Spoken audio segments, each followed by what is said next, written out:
آج 13 رجب ہے.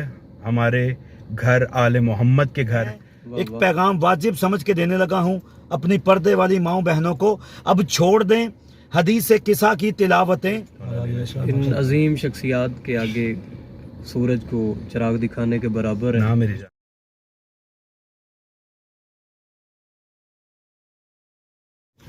سلام یا علی علیہ الصلوۃ والسلام مدد. میں حسن مصطفیٰ اور آج میرے ساتھ میرے بہت ہی پیارے بھائی سید حماد رضا نقوی اور ذاکر جناب تصور عباس صاحب موجود ہیں. سرکار محمد مصطفیٰ صلی اللہ علیہ وآلہ وسلم کا ایک بہت ہی خوبصورت اور پیارا فرمان میرے ذہن میں آ گیا اور یقیناً آپ سب کے ذہن میں بھی ہوگا. ذکر علی عبادہ. مولا علی سرکار کا ذکر عبادت ہے. ہم جب اپنی محفلوں میں بیٹھیں، اپنی بزم میں بیٹھیں، اپنی کیبنٹ میں بیٹھیں، اپنے دوستوں کے پاس، اپنے احباب کے پاس بیٹھیں تو کیا خوب ہے کہ ہم مولا علی سرکار کا ہی ذکر کریں اور عبادت کا لطف اٹھائیں. اور میں اس موقع کو غنیمت سمجھتا ہوں کہ میرے ساتھ ایک بہت ہی عمدہ اور نفیس شاعر جناب حماد رضا نقوی صاحب موجود ہیں. اور آج کیونکہ 13 رجب بھی ہے اور 13 رجب کے حوالے سے میں تصور بھائی سے بھی کہوں گا کہ کچھ نہ کچھ ہمیں ضرور سنائیں. اور میں آج ایز اے ہوسٹ یہاں موجود ہوں.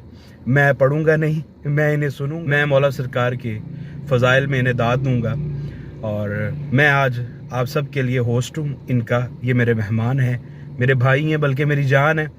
تو میں ان سے ریکویسٹ کروں گا، سب سے پہلے حماد صاحب سے ریکویسٹ کروں گا. اور ان کے بارے میں ایک اور چیز بتاتا چلوں.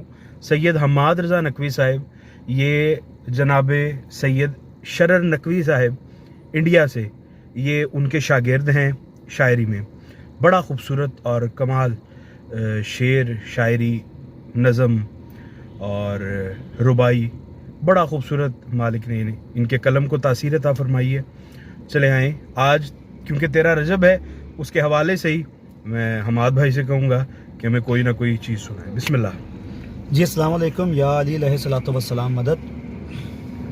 مالک کریم اللہ ہمارے بھائی قبلہ علامہ حسن مصطفیٰ صاحب کو، میرے بھائی ذاکر اہل بیت تصور بھائی کو صبح محشر آباد و شاد رکھیں.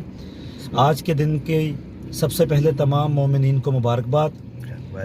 2 سے 3 قطعات میرے بھائی کی فرمائش پر.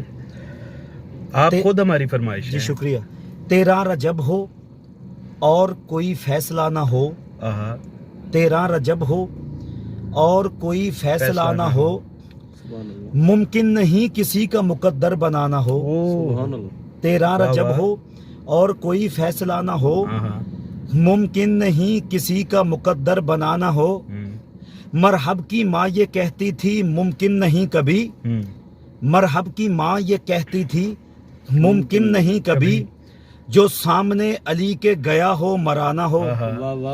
مرحب کی ماں یہ کہتی تھی ممکن نہیں کبھی. جو سامنے علی کے گیا ہو مرانا ہو. اب چھوڑ دیں حدیث قصہ کی تلاوتیں. میں ایک پیغام واجب سمجھ کے دینے لگا ہوں اپنی پردے والی ماؤں بہنوں کو. اب چھوڑ دیں حدیث قصہ کی تلاوتیں. وہ بیبیاں کے جن کے سروں پہ ردا نہ ہو. اب چھوڑ دیں حدیث قصہ کی تلاوتیں. وہ بیبیاں کے جن کے سروں پہ ردا نہ ہو. میں نے کہا تاریخ کہہ رہی تھی مصلی جلا مگر. تاریخ کہہ رہی تھی مصلی جلا مگر. تاریخ لکھ نہ پائی کہ سجدہ ہوا نہ ہو. تاریخ کہہ رہی تھی مصلی جلا مگر. تاریخ لکھ نہ پائی کہ سجدہ ہوا نہ ہو.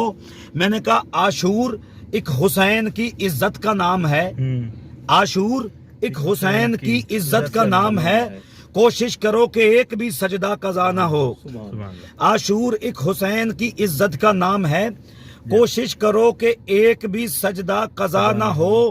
میں نے کہا نیزے پہ آخری سطر ہے میرے شعر کی. نیزے پہ اس نے کی ہے تلاوت اسی لیے. نیزے پہ اس نے کی ہے تلاوت اسی لیے. شبیر اور خدا میں کوئی فاصلہ نہ ہو. حماد شاہ جی نے نا بڑا ہی خوبصورت شعر پڑھا وہ پردے والا، اگر آپ دوبارہ تلاوت فرمائیں. بسم اللہ. میں نے کہا اب چھوڑ دیں حدیث قصہ کی تلاوتیں. اب چھوڑ دیں حدیث قصہ کی تلاوتیں.